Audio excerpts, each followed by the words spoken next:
Only a fool would believe the Pyeongchang Winter Olympic Games will make North Korea less troublesome. The two Koreas have now marched 10 times at sporting events under a joint flag and are no nearer to peace.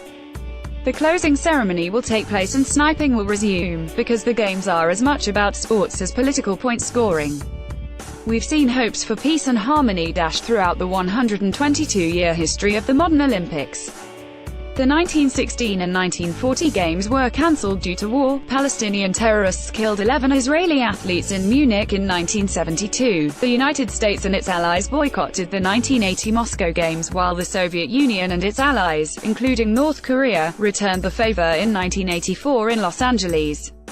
A bomb left 2 people dead and injured more than 100 in Atlanta in 1996. Beyond the 2 world wars and the Japanese invasion of Asia, there have been scores of conflicts in the Koreas, Vietnam, Iraq, the Balkans, Afghanistan, Syria and Yemen.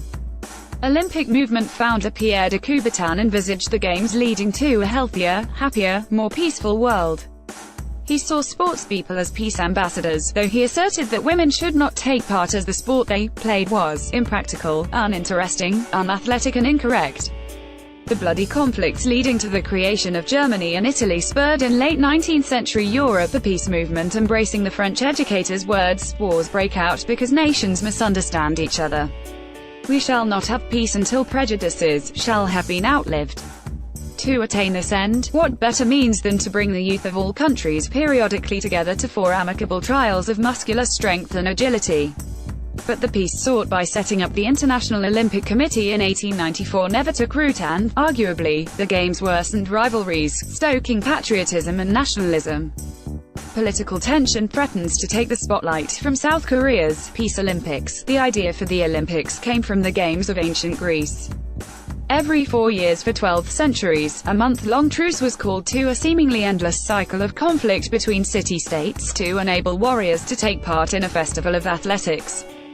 2 Koreas have now marched 10 times at sporting events under a joint flag and are no nearer to peace. North and South Korea have embraced the idea with their agreement for Pyeongchang. Military war games between the South and the US have been suspended during the Olympics, and the North presumably promised not to test nuclear bombs or intercontinental ballistic missiles. North Korean leader Kim Jong-un's vastly more photogenic sister, Kim Yo-jong, made history by being the first member of the ruling dynasty to visit the South since the Korean War. She relayed to South Korean President Moon Jae-in during one meeting an invitation from her brother for a summit. The right conditions have to be created for that to take place. The South's military ally, the US, will play a major role in such a decision and, for now, it is reluctant.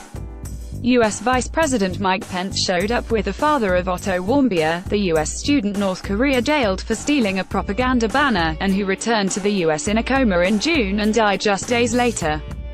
A pause for reflection is necessary, given how Pyongyang marked the 70th anniversary of its military with a parade the day before the opening ceremony, rather than in April, as has happened in previous years. The decision to field a joint Korean women's ice hockey team also caused a stir in the South, with some of its team members dropped to make way for less qualified ones from the North. How the long road to a unified Korean Olympic team began in Hong Kong. U.S. Defense Chief Jim Mattis questions Korea's warming ties at Pyeongchang Olympics. Behind all is the nuclear issue, which will not be resolved by inter-Korean talks. There is no possibility that what has taken the North so much to develop will now be given up. It's a pessimistic outlook for Pyeongchang, but a realistic one given what has gone before.